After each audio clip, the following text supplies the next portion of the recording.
आणखी एक मोठी बातमी राजकीय वर्तुळातून। शिवसेना ठाकरे गटाचे नेते अनिल परब आज गृहराज्यमंत्री योगेश कदम यांच्याशी संबंधित असलेल्या सावलीबार आणि दापोलीमधील अवैध वाळू उपसा संदर्भातील व्हिडिओ पुरावे प्रसिद्ध करणार आहेत।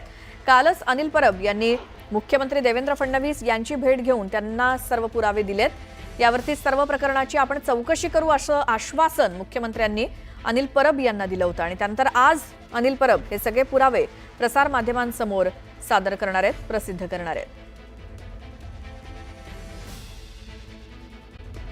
कृषी मंत्री माणिकराव कोकाटे यांचा रमी खेळण्याचा व्हिडिओ व्हायरल झाल्यानंतर त्यांच्या राजीनाम्याची मागणी विरोधकांनी लावून धरली आहे। रोहित पवारांनी मात्र आता पुन्हा एकदा ट्विट करून कोकाटे 18 ते 20 मिनिटं पत्ते खेळत होते असा आरोप केलाय।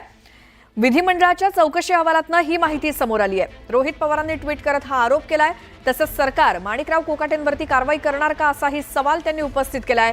रोहित पवारांनी केलेल्या ट्विटमुळे नव्या चर्चांना पुन्हा उधाण आलंय। दरम्यान अजित पवार आणि कोकाटेंच्या भेटीनंतर त्यांचा राजीनामा घेतला जाईल अशी दाट शक्यता होती, मात्र त्यांच्या राजीनाम्यावर अद्याप काही फैसला झालेला नाही। त्यामुळे आता रोहित पवारांच्या नव्या आरोपांनंतर कृषी मंत्री माणिकराव कोकाटेंवरती काय कारवाई होणार हे बघावं लागणार आहे। पुन्हा एक नवीन ट्विट रोहित पवारांकडनं 18 ते 22 मिनिटं पत्ते खेळत असल्याचा विधानमंडळाच्या चौकशीचा अहवाल आहे अशी पोस्ट रोहित पवारांनी केली आहे। खरं तर कोकाटेंनी ज्या वेळेला स्पष्टीकरण दिलेलं होतं यावरती, तेव्हा ते म्हणाले काही सेकंदांची ऍड मी स्किप करत होतो, मात्र आता जो अहवाल समोर आलाय त्यामध्ये 18 ते 22 मिनिटं कोकाटे पत्ते खेळलेत।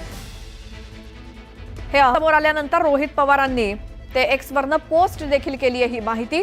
त्यामुळे आता रोहित पवारांनी पुन्हा एकदा मागणी केली आहे कोकाटेंच्या राजीनाम्याची।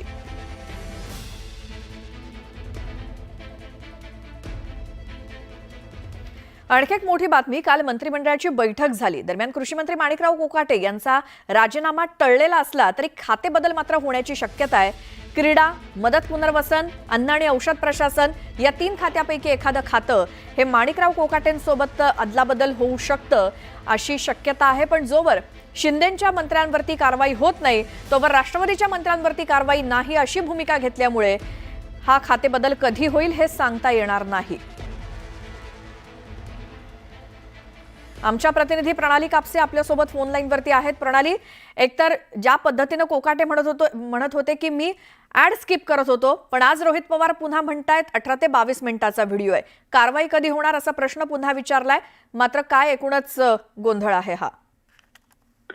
सगळ्यात महत्त्वाचं म्हणजे की हे प्रकरण पुढे आल्यानंतर सभागृहातला हा व्हिडिओ असल्यामुळे विधान भवनात एक चौकशी समिती नेमण्यात आली होती आणि आता रोहित पवार यांनी एक्सवरच्या या पोस्टमधून दावा केलेला आहे की तो जो अहवाल आहे त्या अहवालामध्ये 18 ते 22 मिनिटं माणिकराव कोकाटे हे पत्ते खेळत असल्याचं उघडकीस आल्याचा दावा रोहित पवारांनी ट्विटच्या माध्यमातून केलेला आहे। आता जो चौकशी समितीचा अहवाल आहे त्याचा कागद किंवा त्याची जी माहिती आहे त्याचा काही पुरावा यांच्याकडे रोहित पवारांकडे आहे का, एक तर हे बघावं लागेल।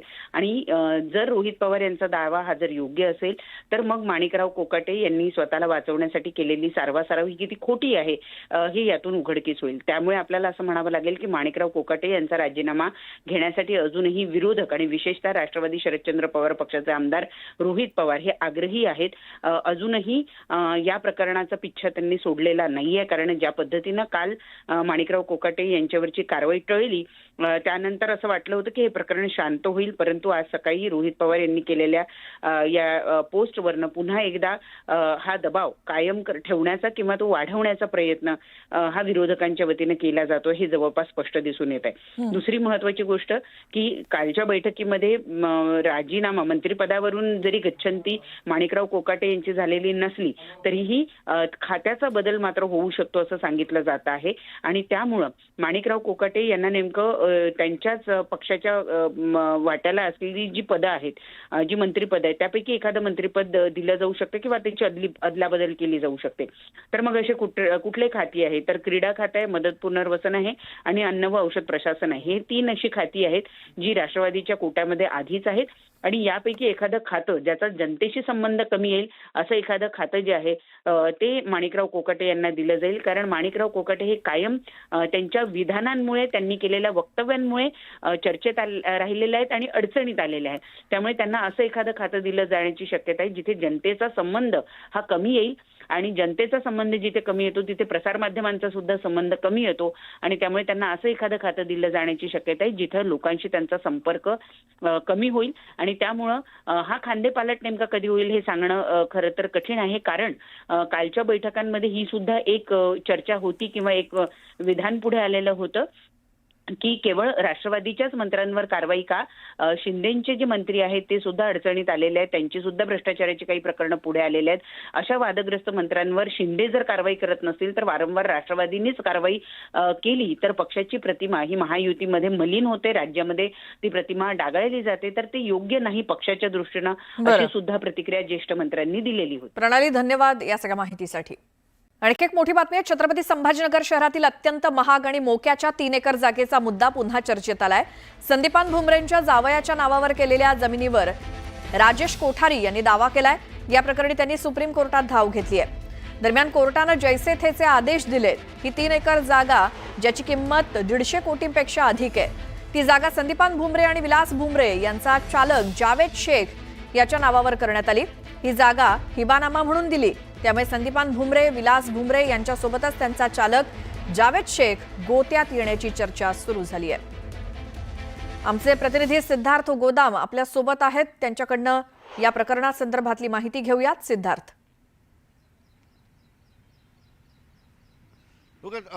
ह्या जागेवरचे अनेक ट्विस्ट येत आहेत. मात्र ज्यावेळेस संदीपान भुमरे आणि विलास भुमरे या बाप लेकांचा चालक जावेद शेख याच्या नावावर ही जागा झाली, त्यावर मात्र या प्रतिक्रिया आणि सगळ्यांना आश्चर्य व्यक्त झालं. कारण त्याच जागेवर उभा आहे मी आणि 150 कोटीची जागा आहे आणि एक साधा ड्रायव्हर एवढी जागा कशी घेऊ शकतो, हे अनेक प्रश्न निर्माण झाले होते. मात्र आता या प्रकरणामध्ये नवीन ट्विस्ट आलेला आहे की या जागेचा मालकीसाठी आणखी एक राजेश कोठारी नावाचा व्यक्ती समोर आलेला आहे. त्यांनी या जागेवर दावा सांगितलेला आहे आणि हा दावा घेऊन तो सुप्रीम कोर्टात गेला होता आणि सुप्रीम कोर्टाने आता जैसे थेची परिस्थिती या ठिकाणी जे आहे आदेशित केलेली आहे. याचा अर्थ सरळ सरळ असा होतो की संदीपान भुमरे, त्यांचा मुलगा विलास भुमरे आणि त्यांचा चालक यांनी ही जागा कशी ताब्यात घेतली, कारण मूळचा मालक असताना कागदपत्र कसे तयार केले याची चौकशी सुद्धा सुरू आहे. मी आता त्याच जागेवर उभा आहे. आपण बघतोय जे शेख जावेद पिता शेख रसूल हा जो आहे हा संदीपान भुमरे आणि विलास भुमरे यांचा ड्रायव्हर आहे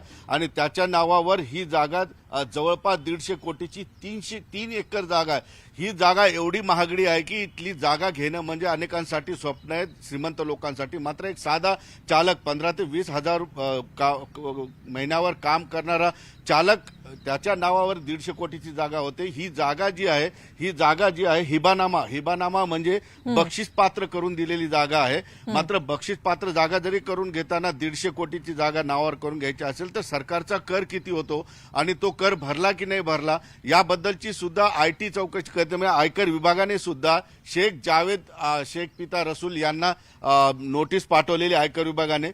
त्याच्यावर पोलिसात गुन्हा सुद्धा दाखल झालेला आहे. मात्र तो पोलिसांच्या गुन्ह्याला हजर होत नाही, तपासाला सहकार्य करत नाही. आयटीची नोटीस, आयकर विभागाची नोटीस आलेली, त्या नोटीसला सुद्धा त्यांनी अजून उत्तर दिलेलं नाही, वेळ वाढून घेतलेला आहे. आता याची थोडीशी 2 मिनिटात मी हिस्ट्री सांगतो की ही जागा मुळात निजामाचे अधिकारी सालार जंग यांची होती.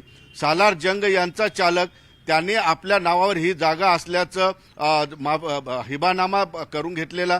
त्या हिबानामाच्या याच्यावर ही जागा जी आहे त्याचा दुसरा एक या ठिकाणी वारस उभा राहिला, तो पण बनावट कागदपत्राने, आणि त्याने भुमरे आणि संदीपान भुमरे आणि विलास भुमरे यांच्या नावावर हिबानामा करून दिलेला आहे. अत्यंत किचकट प्रक्रिया आहे. मात्र एक महत्वाची गोष्ट अशी आहे की जवळपास 150 एकरची जागा आता संदीपान भुमरे, विलास भुमरे, त्यांचा चालक जावेद हे गोत्यात येणार आहेत का? कारण सुप्रीम कोर्टाने सांगितले की आधीचा मालक जो राजेश कोठारी आहे त्याच्या याचिकेवर जैसे थेचे आदेश दिले. आता नेमकं यामध्ये काय घडामोडी होतील हे पाहणं गरजेचं आहे. बरोबर आहे सिद्धार्थ, या सगळ्यावरती लक्ष ठेवून राहा.